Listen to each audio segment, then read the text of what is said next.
Hello tout le monde, dans cette vidéo nous allons vous montrer comment remplacer la vitre tactile de votre Nintendo Switch Lite. Il s'agit d'une réparation avec un niveau de réparabilité difficile qui vous demandera une quarantaine de minutes.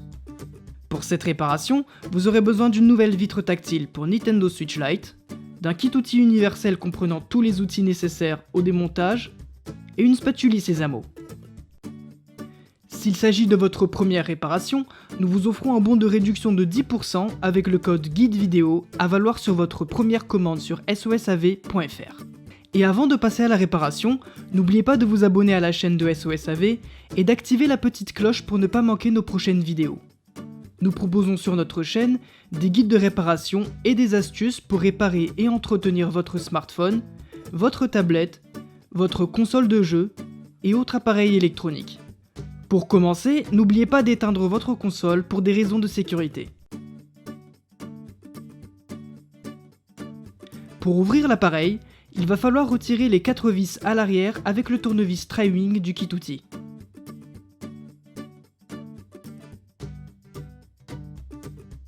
Ensuite, prenez le tournevis cruciforme et dévissez les 2 vis de chaque côté du connecteur de charge. Dévissez également les 2 vis en haut de la console. Plus rien ne retient la coque arrière. Utilisez la spatule en nylon du kit outil pour déclipser la coque.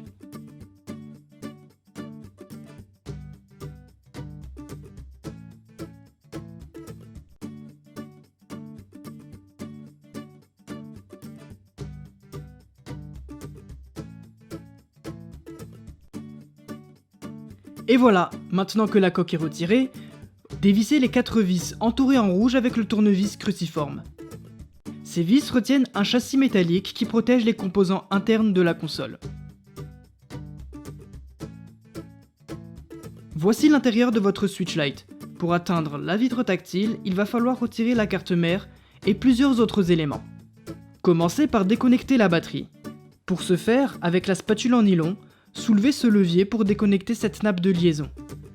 Ainsi, vous pourrez atteindre le connecteur de la batterie et le débrancher.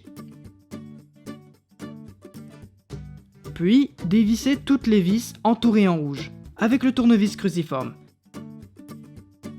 Ces vis retiennent la carte mère et les composants connectés dessus.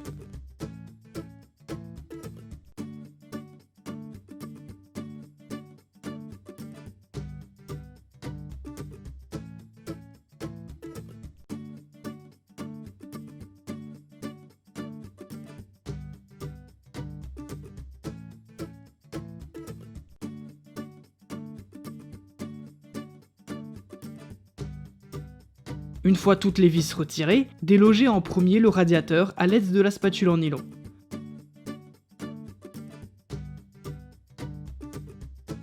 Ensuite déconnectez et retirez le lecteur cartouche de jeu.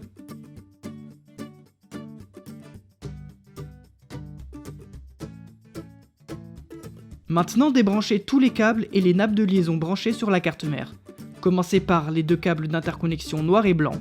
Ensuite, débranchez la nappe du ventilateur. Et attention, n'oublie pas de relever le levier gris. Faites de même pour la nappe de l'écran LCD. Puis celle de la vitre tactile. Et enfin, la nappe du joystick droit. Attention, n'oubliez pas que le connecteur du haut-parleur est très fragile, allez-y avec délicatesse pour le déconnecter. Voilà, maintenant on va retirer la carte mère. Pour commencer, retirez le bouton ZR. Puis, insérez la spatule en nylon sous la carte mère pour la soulever et la retirer.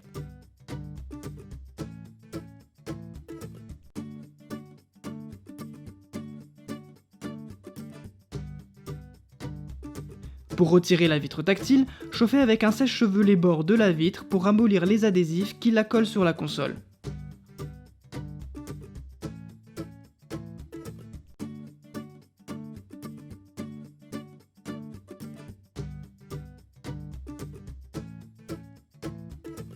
Une fois bien chauffé, insérez très délicatement la pointe de la spatule Sésamo entre la vitre et la coque avant de la console. Et faites délicatement levier pour créer une petite ouverture.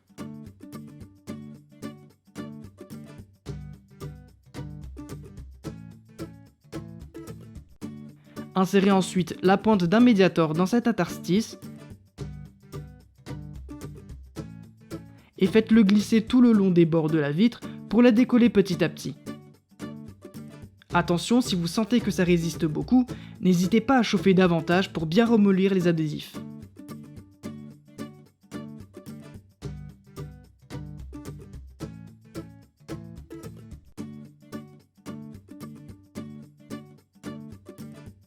Une fois la vitre tactile décollée, soulevez-la délicatement, puis tirez doucement dessus pour la retirer sans abîmer sa nappe de liaison. Et voilà, la vitre est démontée, vous pouvez installer une nouvelle vitre tactile.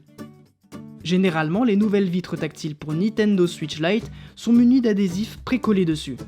Mais si ce n'est pas le cas pour vous, pour la recoller, vous pouvez utiliser soit de la colle B7000, soit un rouleau de sticker double face de 1 à 3 mm d'épaisseur de préférence. Il faudra en appliquer sur tout le tour de la vitre tactile. En cliquant sur le lien qui s'affiche à l'écran, vous pourrez voir comment utiliser la colle B7000. Et avant d'installer la vitre, assurez-vous qu'il n'y ait pas de traces de doigts ni de poussière sur l'écran LCD. Une fois la colle ou les adhésifs posés, replacez la vitre par-dessus le LCD en insérant tout d'abord la nappe de liaison dans l'interstice prévu à cet effet. Puis rabattez la vitre sur la console et appuyez fermement sur les bords pour la recoller.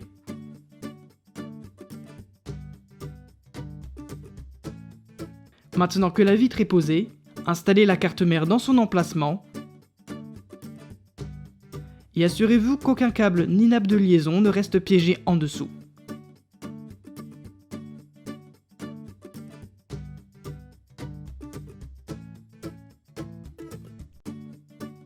Ensuite, reconnectez le tout et commencez par le haut-parleur,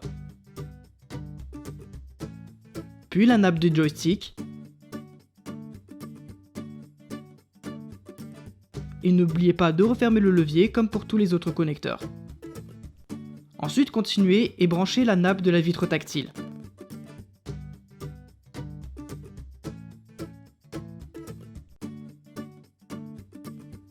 Suivi de la nappe de l'écran LCD.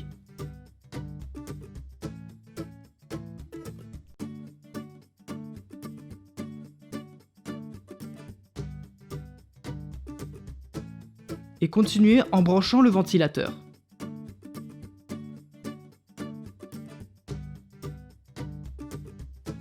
Et enfin, les deux câbles d'interconnexion noirs et blancs.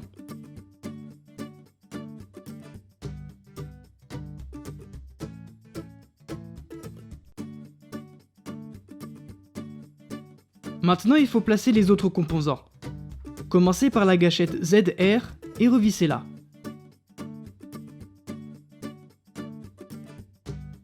Ensuite, installez le lecteur cartouche de jeu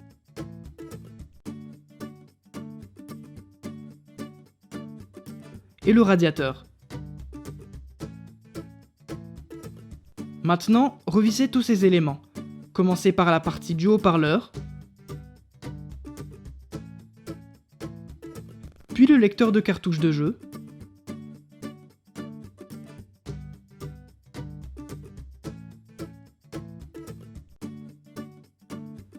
le radiateur,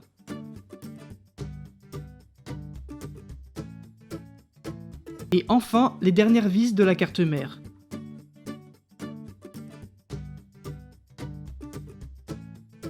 Maintenant que tout est revissé, il faut brancher la batterie.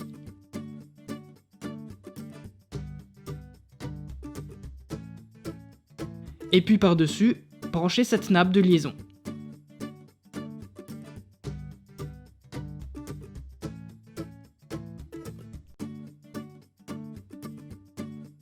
Et voilà, c'est presque terminé, installez par-dessus la carte mère le châssis métallique et revissez-le.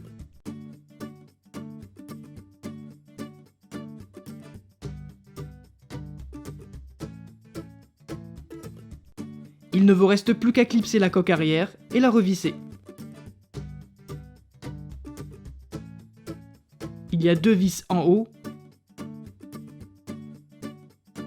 et deux vis en bas de part et d'autre du connecteur de charge.